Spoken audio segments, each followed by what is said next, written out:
Suara hati intuisi itu asli, tidak pernah akan menyesatkan kita, karena itu sinyal ilham dari Allah Subhanahu wa Ta'ala untuk kita menjadi khalifah itu.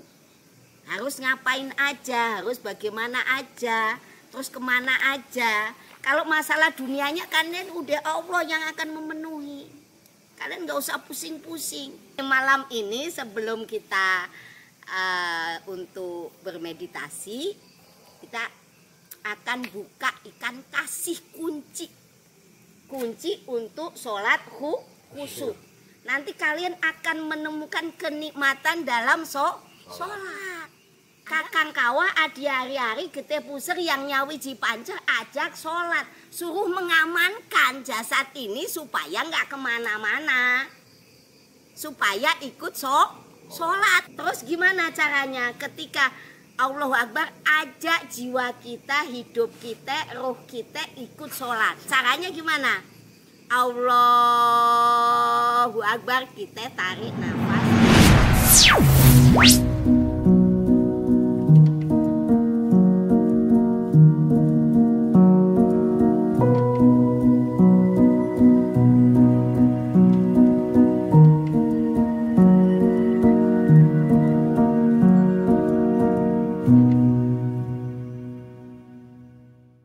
Syariat apa enggak itu hak masing-masing. Jangan kita menghukumi yang nggak sholat kafir, jangan. Yang nggak sholat itu ya kita kan nggak ngerti makomnya. Dia sholat di mata, nggak sholat di mata kita, tapi tempat lain sholat kita nggak tahu juga gitu kan. Jadi kalau masalah amaliyah secara peribadatan itu kita jangan menghubungi seseorang itu jelek atau mungkin mengkafirkan, jangan. Karena bukan wewenang kita untuk mengkafirkan gitu. Jadi kita kalau nggak sesuai mau kita bisa nasihatin, berani nasihatin. Nggak berani kita doain. Itu. Jadi itu kapasitas kita hanya di situ aja. Karena apa? Kalau kita ini nanti akan memicu bentrok. Dan dengan bermeditasi ini kita itu mempelajari tentang diri kita, memahami diri, mengkaji diri, memahami diri supaya apa? Tahu diri. Kalau nggak ngerti dirinya siapa berarti kan nggak tahu diri. Gitu. Jadi kita berusaha malam ini untuk mengkaji diri supaya tahu diri. Siapa lo gitu. Siapa gue gitu. Ya, kalau ini gue ya. Siapa aku? Kalau di dalam ilmu kerohanian, ilmu spiritual itu siapa? Ingsun. Ingsun itu ya aku, tapi akunya yang mana yang harus kita pilah-pilah gitu. Jadi dalam kita berspiritual itu kita harus pahami diri kita masing-masing. Kalian nanti nggak usah pusing-pusing kalau udah paham diri, urusan dunia kalian itu kecil, sangat kecil.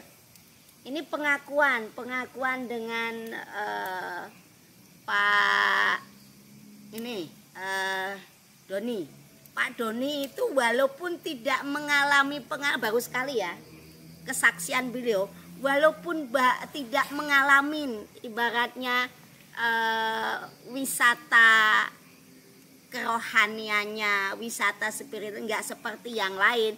Kok aku nggak ngelihat cahaya, kok aku nggak ngelihat lorong, kok aku biasa, tapi urusannya selesai. Dengan sendirinya dikasih kemudahan. Nah itu udah jawaban bahwa tidak sia-sia.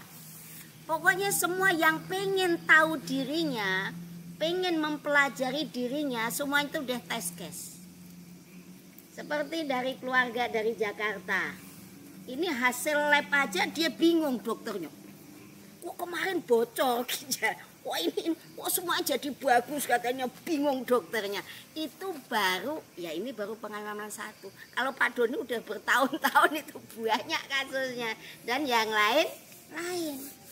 Jadi dengan ilmunya Allah ini spesial. Sangat spesial. Spesial apa? Kita yang Allah kehendaki menjadi jalan. Jalan apa? Jalan kebaikan-kebaikan bagi hamba Allah yang lain. Memang kita diciptakannya Allah itu jelas. Menciptakan manusia Allah ini luar biasa ya. Kita itu nomor 2, diciptakan duluan tuh jin. Jadi Banu Jan itu pertama diciptakan duluan.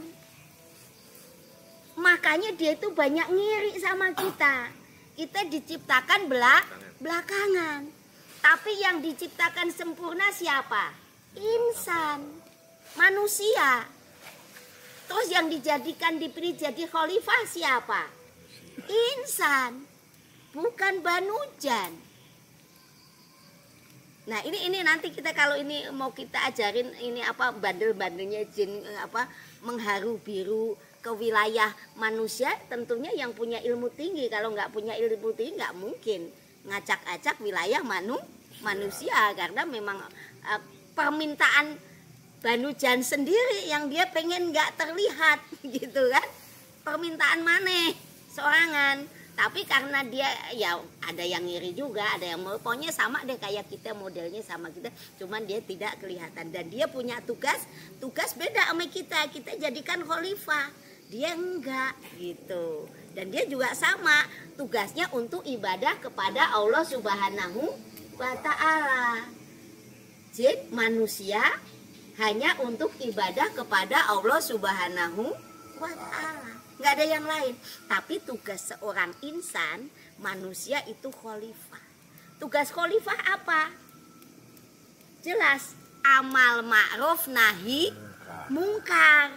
Dengan apa? Watawasau bil haq, watawasau bis sober. Kalau sudah begitu cerminannya apa? Rahmatan lil alamin. Jadi insan kamil.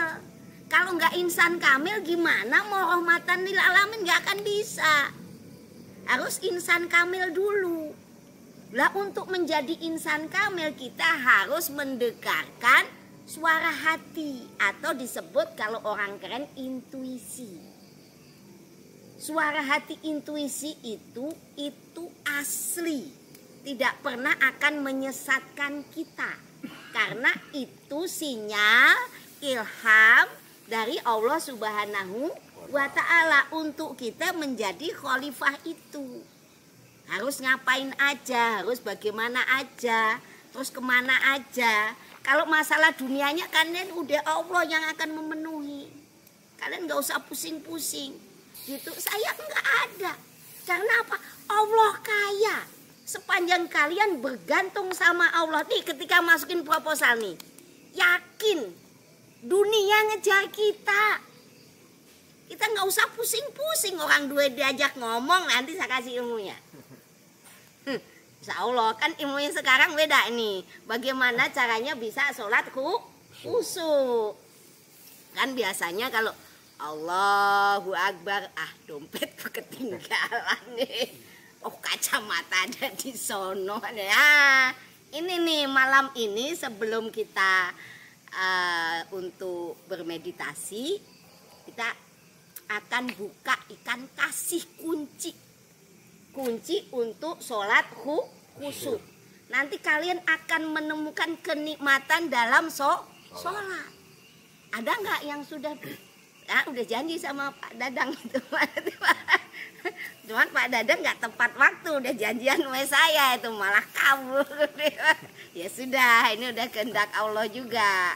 Sesuatu yang kita rencanakan tidak sesuai keinginan, tidak sesuai dengan schedule, itu semuanya Allah punya kuasa. Berarti belum klik. Ya. Nah, kita kalau mau klik sama Allah itu kuncinya ada semua, rumusnya ada semua. Dan semuanya sangat mudah kalau kalian pahami. Jadi, resep kunci untuk sholat khusyuk. Kalau Allahu Akbar itu kan jasad kita ya, casing kan, casing. Jadinya gimana mau khusyuk? Nggak khusyuk. Ajak jiwa kalian ikut sholat. Jiwa kalian ikut sholat. Hidup kalian ikut sholat. Aladzi urip kalian suruh diajak ikut sholat. Kakang kawa adi hari-hari gede puser yang nyawi jipancer ajak sholat. Suruh mengamankan jasad ini supaya nggak kemana-mana. Supaya ikut sholat karena dia pelayan kita. Suruh ngelayanin kita supaya kita tenang. Caranya gimana untuk mengaktifkan itu? Asal kita berdirinya tegak, lurus. Ini jangan dingklopin. Kan biasa kalau begini kan, tegaklah. Pandang ini larinya ke ujung ini, ke ujung hidung aja ini alif.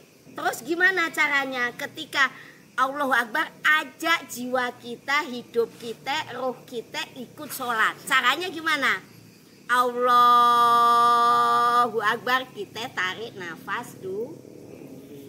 Jadi sebelum Allahu Akbar kita tarik nafas dulu atau bareng sama tarik nafas. Tarik nafas karena nafas itu urip. Nafas itu hidup. Kalau nggak percaya kalian ditinggalin nafas udah hidup. Ajak itu dia sholat. Jangan ditinggalin.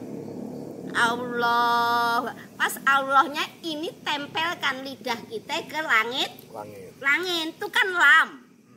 Memang tempatnya di situ. Jangan lupa itu udah perjanjian. Bahwa lidah kita akan berkata yang benar. Itu sebenarnya simbol itu udah jelas. Kalau kita niatnya ke Allah, ini lidah jangan biasa ngucap yang nggak benar. Karena ini barometer, kita bisa jatuh sejatuh-jatuhnya karena lidah kita. Kita bisa ditinggikan, diangkat derajat kita juga karena lidah kita. Ini sirotol mustaqim itu lidah kita. Makanya lidah kita tempelkan, kita Allahu Akbar. Tapi tarik nafas dulu sebelum Allahu Akbar boleh. Atau bareng kalau udah terbiasa bareng sama Allahu Akbar. Kita narik nafas, ini lidah di dalam otak kita kan niat. Usoli atau usolinya di depan. Atau nggak pakai usoli karena kita udah niat mau sholat apa. Semuanya sah, jangan jadi bentrok. Nggak pakai usoli sama usoli ribut. Gak ada ribut karena Allah sudah tahu bahwa kita mau menjalankan ibadah sholat 5 waktu atau sholat sunnah. Kalau sampai nggak khusyuk nggak mungkin. Insya Allah khusyuk. Tapi apakah khusyuknya itu berapa menit tergantung kalian masing-masing punya makom. Paham? Tapi setidaknya Allahu Akbar berapa itu kalian bisa khusyuk. Ini resep khusyuk untuk sholat. Ajak jiwa kalian juga sholat. Hidup kalian ikut sholat. Pernah nggak perhatian seperti itu? Ada nggak yang ngajarin? Nggak ada. Karena diumpetin. Soalnya nanti kalian jadi wali-wali Allah semua. Masya Allah ini mah. Itu. Jadi itu resepnya sholat khusyuk itu diajak ikut napas kita. Pertama kali kita sudah sumpah bahwa ini lidah kita. Tapi kadang selesai sholat mau ngamuk aja, ngamuk aja. Ya subhanallah lah, luar biasa. Ada yang mau tanya? Siapa yang mau nanya? Kalau mau nyoba sambil nyoba, coba pada coba dah. Allahu Akbar, tapi sambil tarik nafas atau tarik nafas dulu. Kalau pas tarik nafas jangan lupa lidah tempel ke langit. Baru Allahu Akbar bebas. Mau usoli mau enggak ada masalah. Ya, ingetin. Mau usoli apa enggak itu enggak ada masalah. semuanya sah karena semuanya ada tuntunannya, ada rujukannya, ada apa? Kalau ini ada dalilnya, semuanya punya dalil. Kita jangan sampai mau dibikin ribut terus. Itu. Yang pakai usoli nyalahin sama yang nggak pakai usoli. Itu nggak kelar-kelar. Yang tahlil nggak salahnya, yang nggak tahlil, yang nggak tahlilnya itu nggak selesai-selesai. Kapan kita mau jadi khalifah? Ribut baik gitu. Khalifah itu amal ma'ruf nahi mungkar. Yang akan terbukti dari apa? Akhlaknya yang karimah, bukan akhlak ribut. Kalau biasa tahu diri, bisa kita meredam emosi kita. Jadi kita lebih tenang. Tapi kalau kalian masih membiarkan kalah dengan hawa, jasad ini biasanya kita itu kalah dengan hawa. Yang ini jasad ini, tuntutan jasad ini hawa pengennya puas. Padahal selamanya ngikutin jasad nggak akan pernah puas, masih kurang. Gunung mau diuruk, laut pengen digali, saking kurang terus. Nggak ada terimanya, nggak ada syukurnya. Akhirnya kita apa? Ya kekurangan terus. Kekurangan apa? Nggak nerima bagian kita. Tahu tentang kunci sholat khusyuk? Ada yang mau nanya? Boleh? Bu, itu kalau pada saat kejadian itu ke atas itu sampai akhir? Enggak.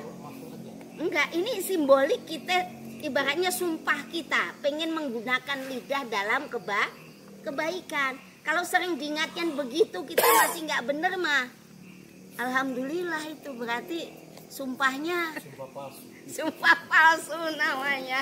Jadi pada saat kita Allahu Akbar itu tutup lidah ke langit-langit cuma sekali aja. Sekali aja. Setelah itu bebas. Jadi untuk awal seperti takbiratul ihram. Ya. Itu ibaratnya simbolik kita ajak nafas kita, roh kita ajak lo ikut sholat gitu. Ayo kita sholat bareng antara jiwa dan raga.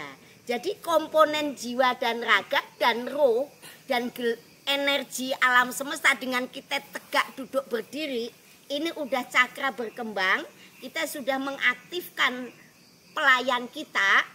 Ya kalau misalnya saya Jibril, Mikail, Israfil, Israel ini udah kita aktifkan dengan sendirinya. Gitu. Jadi dia juga ikut menyaksikan kita ibadah. Kok ibu ngomong Jibril, Mikail, Israfil, Israel atau kakang kawa adi-hari getih pusar, kenapa? Memang setelah kita menang positif, mengalahkan sperma sekian juta, mungkin miliar juga bisa kali ya. Itu yang jadi kita setelah positif, kita itu dapat hadiah dari Allah, yaitu pelayan yang 4 ini. Ini melayanin kita, tidak pernah berkhianat sama kita. Tidak pernah dia minta upeti dari kita. Selalu melayanin kita kalau kita tahu. Cuman kita nggak tahu. Kakang kawah itu selalu menjaga keselamatan kita. Ketika di perut dia mengamankan, jangan sampai keracunan. Jadi ini kerjaannya kakang kawah nih. Ketika mau keluar dia dului, nyariin jalan supaya gampang jalannya. Terus di hari-hari dia bagian logistik, jadi nggak akan kekurangan. Karena kita jadi kekurangan karena bagian logistik nggak pernah kita panggil, itu yang layanin kita. Pelayan kita. Itu pelayan udah dikasih sama Allah. Itu pelayan kita. Nah nanti kalau udah kita aktifkan, nah ini butuh sambungan untuk seperti kita jiwa raga harus ada yang menyambungkan, yaitu apa? Roh, energi, gelombang energi, kekuatan hidup. Nah inilah kerjaannya untuk nyambungkan jiwa dan jasadnya. Kalau jiwa aja ini nggak bisa apa, tapi ini perbendaharaan ilmu yang sangat luar biasa ini. Canggih kan, Allah udah ngasih ilmu, macam-macam ilmu perbendaharaan, perpustakaan. Allah Subhanahu wa Ta'ala sama jiwa ini. Tapi dia nggak bisa bergerak. nggak bisa gerakin jasad. Jasad juga begitu, dia bisa macem-macem, cuman belum bisa bergerak, belum punya ilmunya. Lah harus gabung sama yang punya ilmu, yaitu jiwa.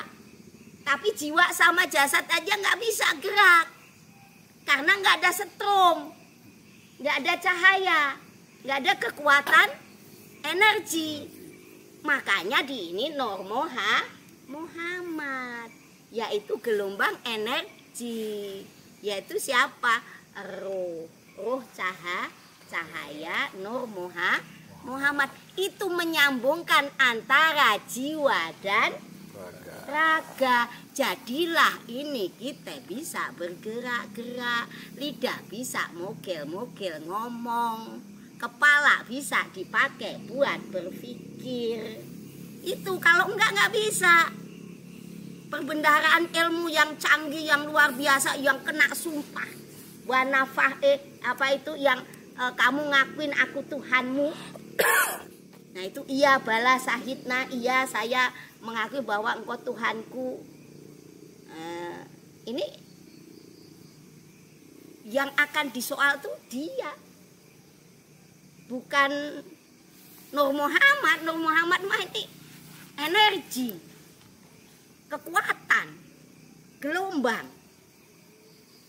Ini semuanya energi, kekuatan. Nah ini jadi antara komponen tiga ini harus memang bersatu.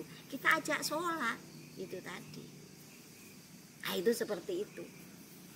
Jadi masya Allah kita setelah menang dapat ibaratnya pemomong. Kalau di pewayangan kan yang ngomong Satria, Semar, Gareng, Petruk, Bagong tuh kan, ya itu sama aja itu sama aja sebagai pemomong. Seandainya Satria ini kenapa ini membackup sang abdi ini. Nah kita dikasih abdi setelah menang, tapi ditiapkannya roh itu ketika usia 4 bulan baru ada gerakan. Ya paham ya, baru ada nafasnya, naik turunnya, keluar masuknya, itu semua. Itu seperti tadi kan sudah dari ari-ari, dia pusar, terus getih.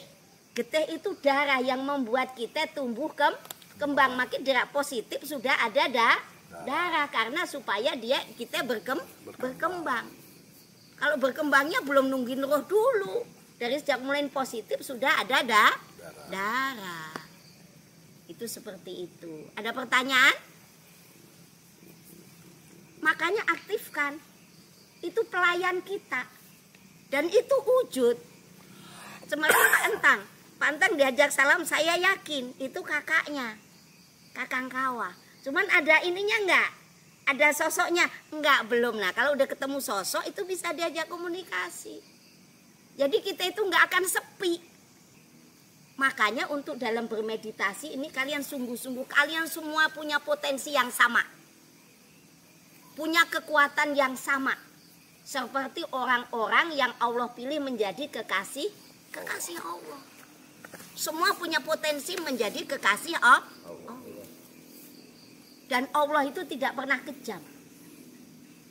Kalau surga neraka ya ada di sini. Kalau kalian gelisah, nggak tenang, itu kalian udah di neraka, udah kebakaran.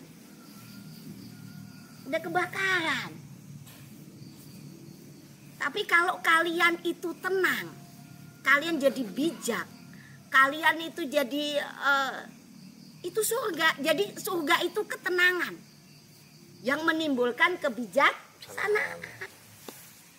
Kalau kalian gelisah pasti ngawur, nggak bijaksana. Karena apa? Ngikutin hawa. Ikutin hawa. Ada pertanyaan sampai di sini? Cukup, lanjut kita prosesi meditasi ya. Kan biasanya soalnya udah janji, berarti janji saya sudah kita tunaikan. Pak Dadang. Tadi kunci untuk sholat khusyuk itu yang saya pakai. Kalau masalah khusyuknya kalian seperberapa menit, atau dalam rakaat pertama, atau mungkin baru semenit, 2 menit, 3 menit, itu tingkatannya nggak sama. Silahkan kalian tingkatkan terus, melatih terus untuk kalian bagaimana bisa mengajak jiwa dan raga dan semua perangkat yang Allah titipkan kalian itu ikut sholat.